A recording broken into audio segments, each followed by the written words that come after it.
Welcome to all. आप सभी लोगों का स्वागत है एसएस गुरु एकेडमी पर। मैंने कल आपको फिजिक्स में वैद्युत क्षेत्र की तीव्रता और उसकी अच्छी स्थिति में वैद्युत द्विध्रुव के कारण वैद्युत क्षेत्र की तीव्रता का जो सूत्र निकल के आया था वो बताया था। अब क्या करेंगे, अच्छी स्थिति का मैंने तुम्हें 3 स्थितियाँ बताई थी वैद्युत क्षेत्र की तीव्रता निकालने की। वैद्युत द्विध्रुव के कारण क्या 3 स्थितियां होती हैं वैद्युत क्षेत्र की तीव्रता निकालने की। पहली स्थिति होती है हमारी अच्छी स्थिति, और दूसरी स्थिति होती है हमारी निरक्षीय स्थिति, और तीसरी स्थिति होती है किसी भी बिंदु पर वैद्युत क्षेत्र की तीव्रता निकालने की। तो क्या करेंगे, हम अच्छी स्थिति निकाल चुके थे, आज क्या निकालेंगे, निरक्षीय स्थिति निकालेंगे। ठीक है, तो क्या हेडिंग पड़ेगी तुम्हारी, निरक्षीय स्थिति में वैद्युत क्षेत्र की तीव्रता। तो क्या निरक्षीय स्थिति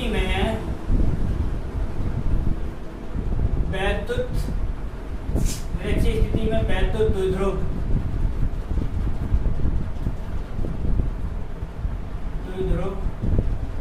के कारण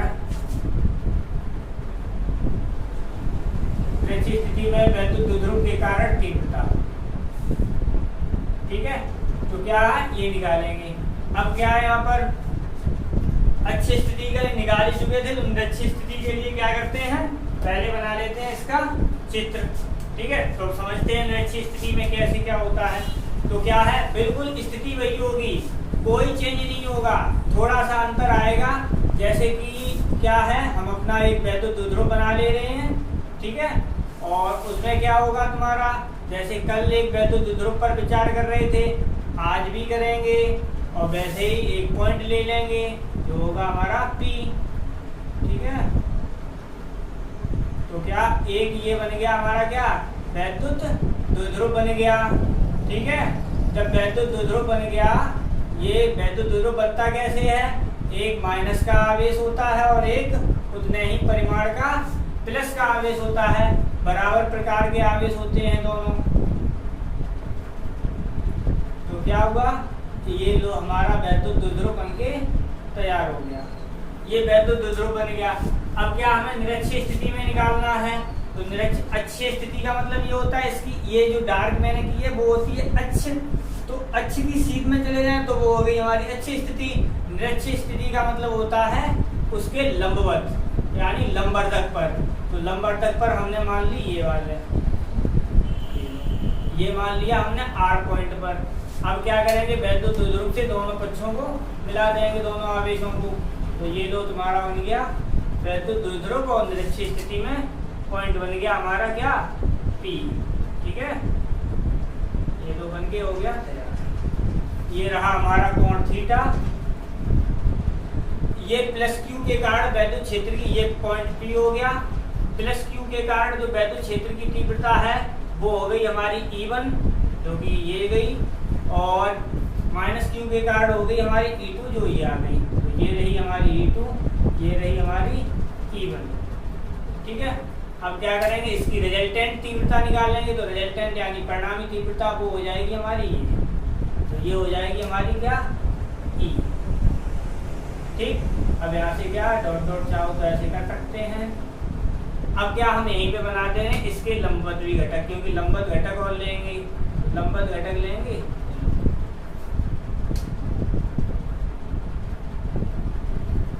ठीक,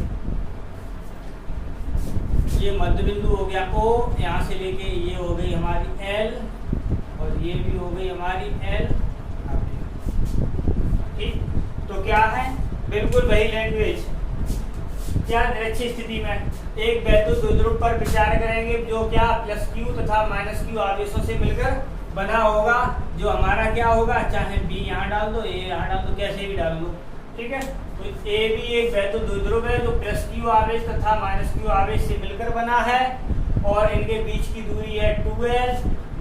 वैद्युत द्विध्रुव के लंबवर्धक पर एक बिंदु क्या होगा हमारा, P होगा, जिस पर हमें वैद्युत क्षेत्र की तीव्रता निकालनी होगी। और ये P है वो किस पर है, निरक्षीय स्थिति पर, क्योंकि अच्छे का मतलब इधर, निरक्षीय का मतलब ये, यानी लंबवर्धक पर। तो हम पहले लिख दे रहे हैं एक एक वैद्युत द्विध्रुव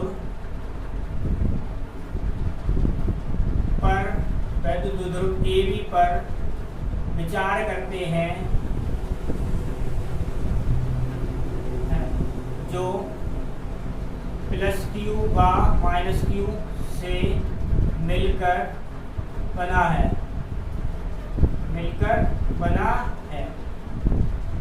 ठीक है। इनके बीच की दूरी ये है, हम सीधा शॉर्ट में लिख रहे हैं। इसके लंब अर्धक पर एक बिंदु P है जिस पर तीव्रता निकालनी है, ज्ञात करनी है, ठीक है। तो क्या है, शॉर्ट में लिख ले रहे हैं। एक वैद्युत द्विध्रुव पर विचार करते हैं जो +Q आवेश -Q आवेश से मिलकर बना है। +Q आवेश के कारण वैद्युत क्षेत्र की तीव्रता जो P पर है वो है हमारी E1, और -Q के कारण जो वैद्युत क्षेत्र की तीव्रता बिंदु P पर है वो हमारी है E2, ठीक है। अब क्या किया हमने, तो क्या हुआ हमारा, अब यहाँ से देखो +Q के कारण वैद्युत क्षेत्र की तीव्रता निकाली यहाँ पर बिंदु P पर, तो +Q के कारण वही लिख रहे हैं, +Q आवेश के कारण बिंदु P पर तीव्रता, तो तीव्रता क्या निकल के आएगी हमारी, हमने मान ली E1 बराबर ये हो गया हमारा 1/4 पाई एप्सिलॉन नॉट K, और ये हो गया हमारा Q/r²। अब यहाँ पर R निकालते हैं, तो देखो यहाँ से लेके यहाँ तक की दूरी हमें निकालनी है। देखा जाए तो ये एक समकोण त्रिभुज बन रहा है, तो समकोण त्रिभुज इधर भी बन रहा है, समकोण त्रिभुज इधर भी बन रहा है। तो क्या करेंगे, अब पाइथागोरस प्रमेय लगा लेंगे। तो जब पाइथागोरस प्रमेय लगाएंगे तो पाइथागोरस प्रमेय होती क्या है, कर्ण का वर्ग बराबर लंब का वर्ग प्लस आधार का वर्ग। तो हम वही निकाल रहे हैं, तो क्या हो जाएगा हमारा लंब, यानी ये हो गया r² प्लस l²। ऐसे ही यहाँ पर हो जाएगा r² प्लस l², ठीक है, दोनों बराबर आएंगे। अब क्या हुआ हमारा, क्या होता है r², तो r हमारा है क्या, √r² प्लस l²। तो क्या होगा हमारा, स्क्वायर से स्क्वायर रूट खत्म हो जाएगा, तो क्या बच जाएगा हमारा r² प्लस l², ये बच जाएगा, ठीक है, ये हो गया। अब क्या निकालेंगे, -Q के कारण बिंदु P पर तीव्रता,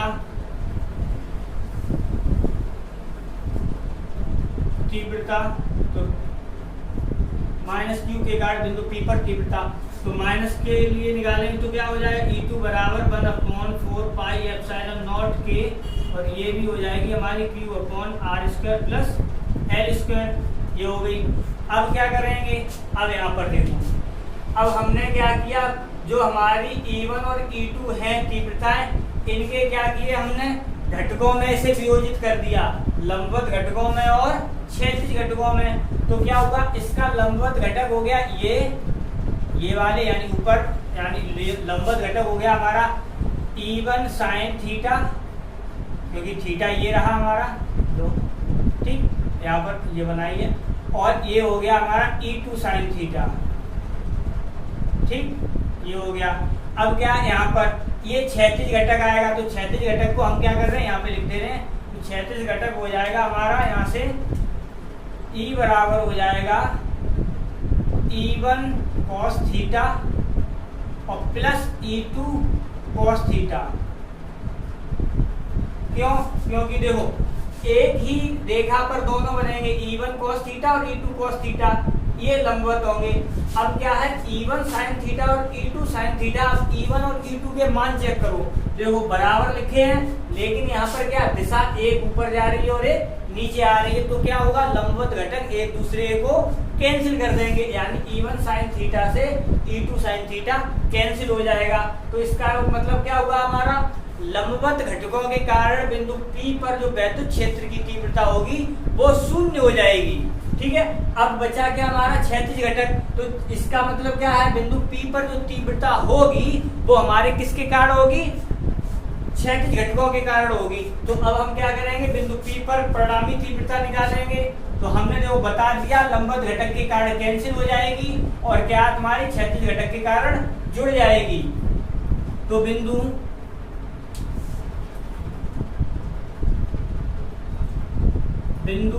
P पर परिणामी तीव्रता, तो परिणामी तीव्रता क्या होगी हमारी, E बराबर हो जाएगा तुम्हारा E1 cos theta plus E2 cos theta. ठीक, अब क्या जो वैल्यू रख दो, तो वैल्यू भी समान ही है। चलो लिख दे रहे हैं एक बार, 1/4 पाई एप्सिलॉन नॉट के, और यहाँ पर हो गया Q/r² प्लस L² और प्लस 1/4 पाई एप्सिलॉन नॉट के, और ये हो गया Q/r² प्लस L²। ठीक है, और ये cos थीटा था, लो यहाँ लगा दिया cos थीटा, और ये आ गया हमारा cos थीटा। अब देखो एक समान है, इसलिए क्या होगा, ये जुड़ जाएंगे। तो एक और एक कितने हो जाएंगे, 2 हो जाएंगे। तो क्या हो गया हमारा E बराबर आ गया हमारा E, क्या आ गया, कॉमन ले लिया, यानी 1/4 पाई एप्सिलॉन नॉट के, और यहाँ पर आ गया हमारा क्या, Q/r² प्लस L², और यहाँ पर आ गया 2 cos थीटा। एक और एक 2 जुड़ जाएगा। अब क्या हुआ हमारा, cos थीटा का मान निकालो। तो cos त्रिभुज किसी में भी ले लो, त्रिभुज AOP, त्रिभुज AOP में, ठीक है, यहाँ से लिया तो क्या हो जाएगा हमारा, cos थीटा बराबर आ जाएगा L/ क्या आ जाएगा हमारा, आधार क्या होता है, आधार बट्टे कर्ण, तो आधार हो गया L, कर्ण हो गया हमारा r² plus L²। Square root है तो स्क्वायर रूट को हमने लिख दिया ऐसे करके। ठीक है, तो क्या हुआ, ये आ गया। cos थीटा की वैल्यू यहाँ रख दो, तो क्या हो गया हमारा, E बराबर हो गया 1/4 पाई एप्सिलॉन नॉट के, यहाँ से आ गया Q/r² प्लस L²। ये 2 था वो हमने यहाँ लगा दिया, यहाँ पर आ गया cos थीटा का मान L/r² प्लस L² पावर 1/2, ये हो गया। अब देखो इस पर पावर कितनी हम मान सकते हैं, 1, और इस पर कितनी है, आधी। तो इसका मतलब क्या हो गया हमारा, 3/2, 2 × 2 और 1 3/2। तो यहाँ से क्या हो गया हमारा, E बराबर आया 1/4 पाई एप्सिलॉन नॉट के, और ये हो गया 2QL/r² प्लस L² पावर 3/2। ठीक है, ये आ गया। अब क्या किया हमारा,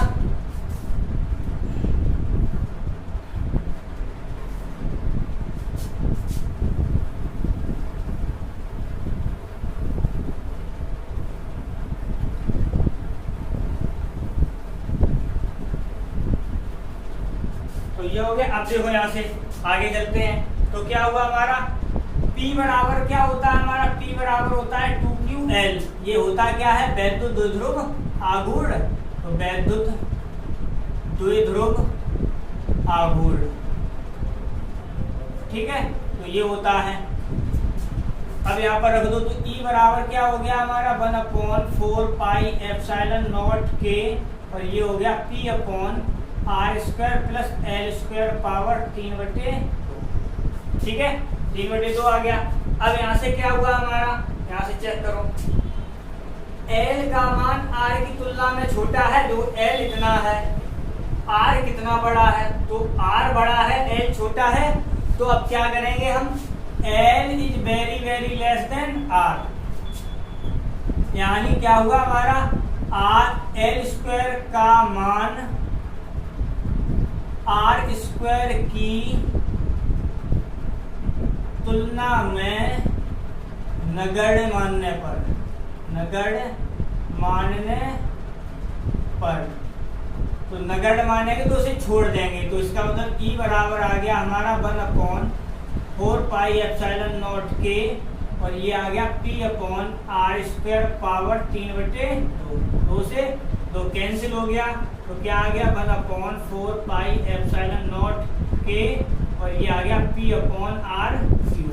ये आ गया निरक्षीय स्थिति में वैद्युत क्षेत्र की तीव्रता का सूत्र यानी व्यंजक। तो क्या हमारा बस इसमें चित्र में ये ध्यान रखना है तुम्हें कि इसके जो बिंदु P पर तीव्रताएं हैं हमारी E1 और E2, इन्हें लंबवत और क्षैतिज घटकों में वियोजित करेंगे तभी इसका आंसर हल ले के आ पाएंगे। तो क्या करेंगे हम, P पर लंबवत घटक होंगे वो तो एक दूसरे को कैंसिल ही कर देंगे, वो खत्म ही हो जाएंगे, और जो तीव्रता होगी वो हमारे क्षैतिज घटकों के कारण तीव्रता बचेगी। ये आ गई हमारी निरक्षीय स्थिति में। अब क्या करते हैं, देखो ये हमारी निरक्षीय स्थिति का आ गया सूत्र।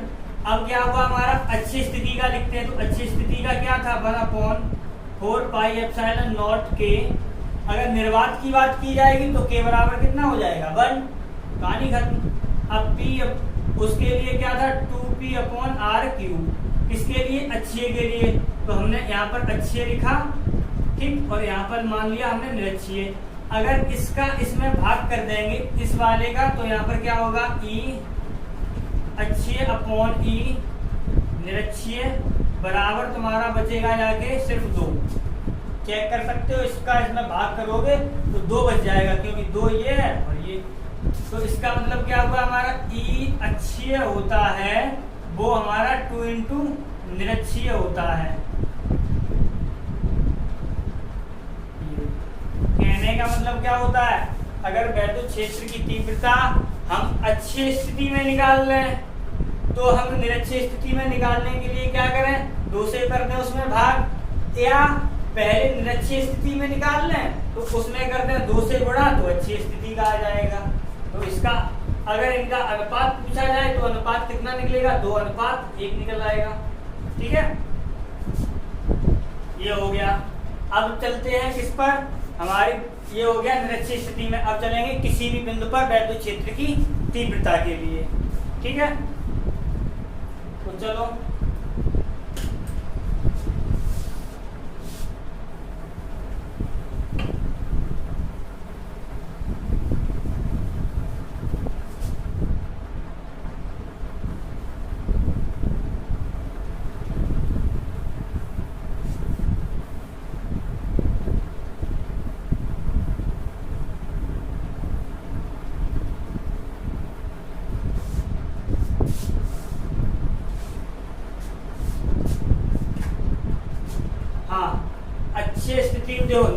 अक्षीय स्थिति में जो वैद्युत क्षेत्र की तीव्रता की दिशा थी वो ऋण आवेश से धनावेश की ओर होती है, और निरक्षीय स्थिति में जो अभी तीव्रता निकाली है उसकी अगर दिशा पूछी जाए तो वो होती है धन आवेश से ऋण आवेश की ओर।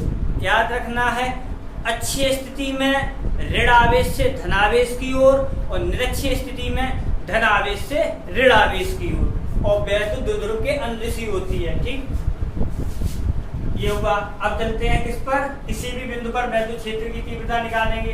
तो किसी भी बिंदु पर वैद्युत क्षेत्र की तीव्रता निकालने के लिए उसका भी क्या बनाते हैं, डायग्राम बनाते हैं। ठीक है, तो चलो डायग्राम पहले बना लेते हैं। तो क्या एक वैद्युत द्विध्रुव, बिल्कुल वैसे ही वैद्युत द्विध्रुव बनाएंगे। तो वैद्युत द्विध्रुव हमारा अभी बन गया, समझो ये लो वैद्युत द्विध्रुव बन गया। ठीक, वैद्युत द्विध्रुव बन गया। अब क्या करेंगे, इनकी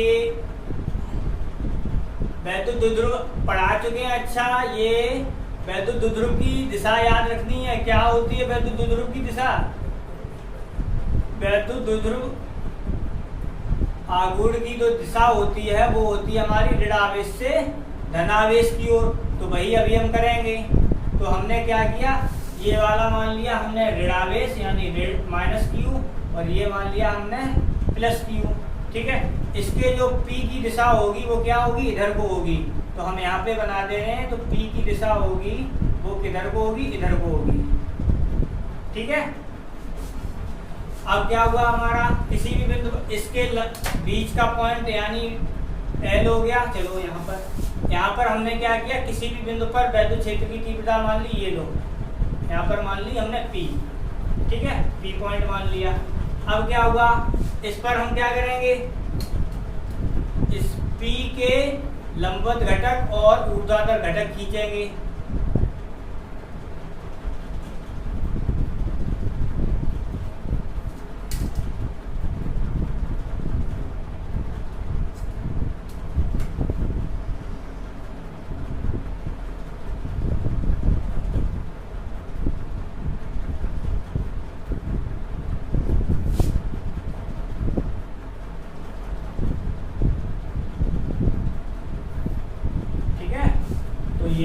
आप देखो यहाँ पर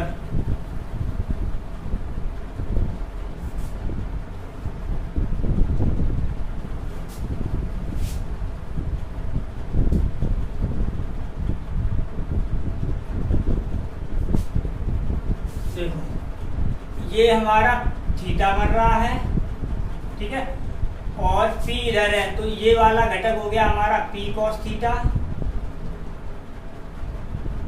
ठीक, और ये हो गया हमारा P sin थीटा, ठीक है, ये P cos थीटा। अब क्या किया हमने, ये जा रहा है,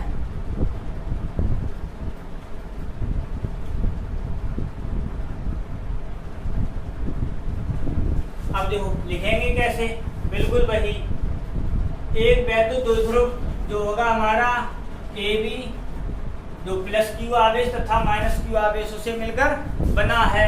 अब क्या है, यहाँ पर कोण बना रहा है थीटा, ठीक है, वैद्युत द्विध्रुव की जो दिशा होगी वो ऋण आवेश से धन आवेश की ओर होगी, ठीक। अब यहाँ पर जो बिंदु P हमने मान लेंगे तो वो क्या होगा, हमारा तीव्रता होंगी हमारी E1 और E2, तो क्या हमारा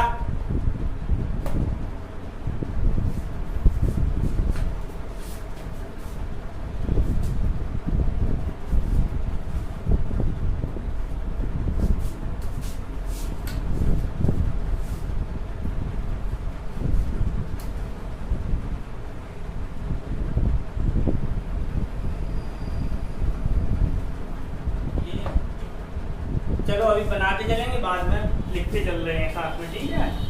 तो क्या हम बिल्कुल वही, एक वैद्युत द्विध्रुव पर, द्विध्रुव क्या है हमारा ए बी पर विचार करते हैं, जो प्लस क्यू व माइनस क्यू आवेशों से मिलकर बना है। स्मॉल r दूरी पर एक बिंदु P है, जिस पर क्या हमें तीव्रता निकालनी है, और ये क्या निकालने हैं, किसी भी बिंदु पर क्षेत्र की तीव्रता निकालने, ये ध्यान रखना, किसी भी बिंदु पर द्विध्रुव के कारण तीव्रता, ठीक है, तो ये निकाल रहे हैं। अब क्या होगा हमारा, अब प्लस क्यू और माइनस क्यू के कारण जो वैद्युत क्षेत्र की तीव्रताएं हैं वो बिल्कुल वही तुम्हारी क्या है हमारी, तो ये तो P पॉइंट ये रहा हमारा, ठीक है, तो P पॉइंट चलो ये रहा, और क्या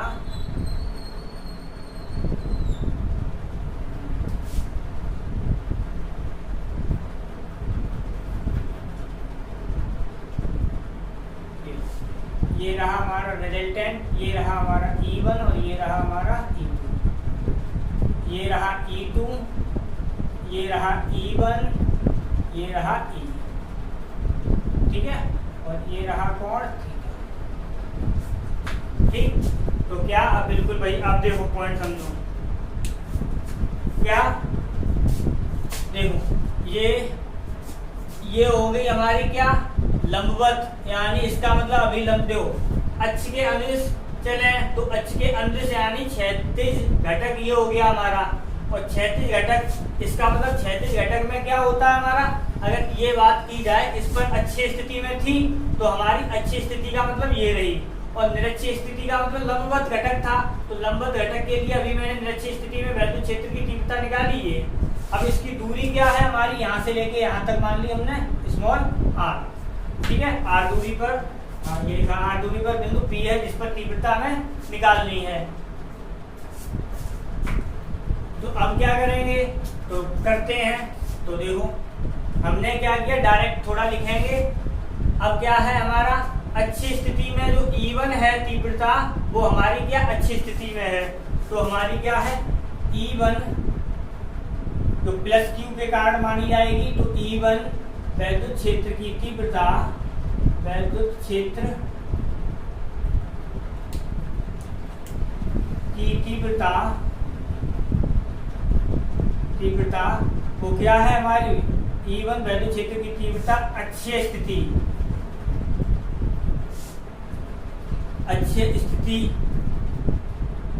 तथा E2 तीव्रता निरक्षीय स्थिति को प्रदर्शित करती है।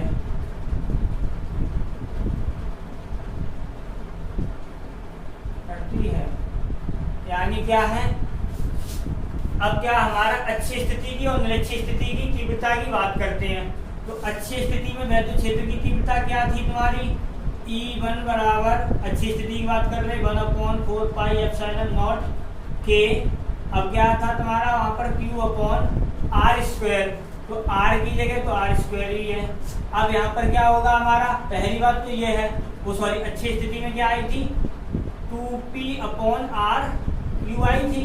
अब क्या हमारा अच्छी स्थिति की बात कर रहे हैं तो p की वजह क्या बन रहा हमारा p cos थीटा, तो हमने क्या किया p cos थीटा कर दिया।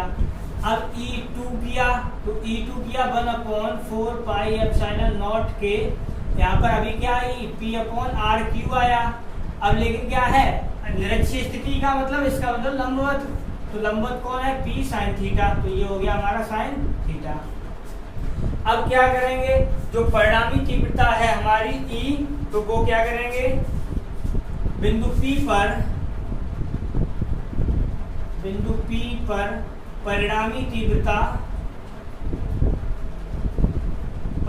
तीव्रता तो E बराबर हो जाएगा तुम्हारा √E1 का स्क्वायर प्लस E2 का स्क्वायर।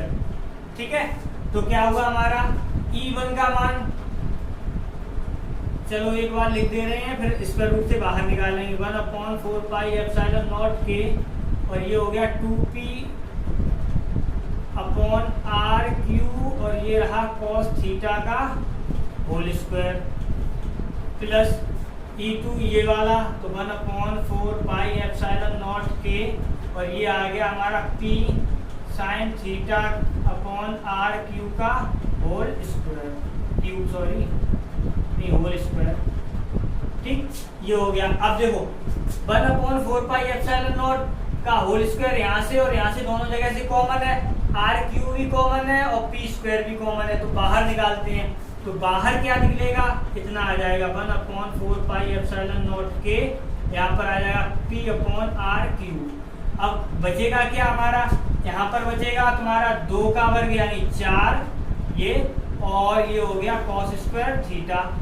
ठीक, और यहाँ पर क्या बच जाएगा हमारा p जा ही चुका, ये हो जाएगा हमारा sin स्क्वायर थीटा, और वो भी किस में बचेगा हमारा स्क्वायर रूट के अंदर। ये आ गया। अब क्या किया हमने, तो ये तो जैसे का वैसा चल रहा है, इसमें कोई चेंज नहीं किया p/r³। अब इसे क्या किया, तो हमने क्या किया 4 cos square theta sin square theta को क्या लिख सकते हैं 1 - cos स्क्वायर थीटा, ये लिख दिया। तो यहाँ पर E बराबर आ गया तुम्हारा 1/4 पाई एप्सिलॉन नॉट के, और ये आ गया p/r³ स्क्वायर रूट के अंदर आ गया। तो क्या है एक cos थीटा घट जाएगा तो 1 + 3 cos स्क्वायर थीटा। ठीक है, ये आंसर आ गया। ठीक है, 1 + 3 cos स्क्वायर थीटा। अब क्या है हमारा, अगर परिणामी तीव्रता यहाँ पर थीटा, यहाँ पर सॉरी दूसरा कोई सिंबल बना लेते हैं, यहाँ पर बना लेते हैं फाई बना लेते हैं। ठीक है, तो क्या हुआ हमारा, अगर परिणामी तीव्रता E1 से फाई कोण बनाए तो क्या होगा हमारा, तो यहाँ से क्या हो जाएगा tan फाई बराबर हो जाएगा E2/E1। ठीक है, E2/E1। अब यहाँ से देखो E2 का मान कितना है इतना, E1 का मान कितना है इतना, तो यहाँ से क्या आ जाएगा हमारा tan फाई बराबर आ जाएगा E2 की वैल्यू यहाँ से रखोगे तो क्या हो जाएगा P sin थीटा बटे आर क्यूब और 2P upon r cube cos theta. तो क्या हो जाएगा ये साइन अपॉन कॉस ये भी tan बन जाएगा, यानी 1/2 tan थीटा आ जाएगा। ठीक है, तो ये हो गया। अब देखो मैंने क्या अच्छी स्थिति की तीनों तीव्रता हो गई हमारी वैद्युत द्विध्रुव के कारण, अच्छी स्थिति में भी और निरक्षीय स्थिति में भी, और किसी भी बिंदु पर कहीं पर भी निकालें तो उसके लिए ये वाला है तुम्हारा। ठीक है, आज के लिए बस इतना ही। वैद्युत क्षेत्र की तीव्रता द्विध्रुव के कारण सभी निकाल ली कि किसी भी बिंदु पर कहीं भी निकाल लें। ठीक है, बाय।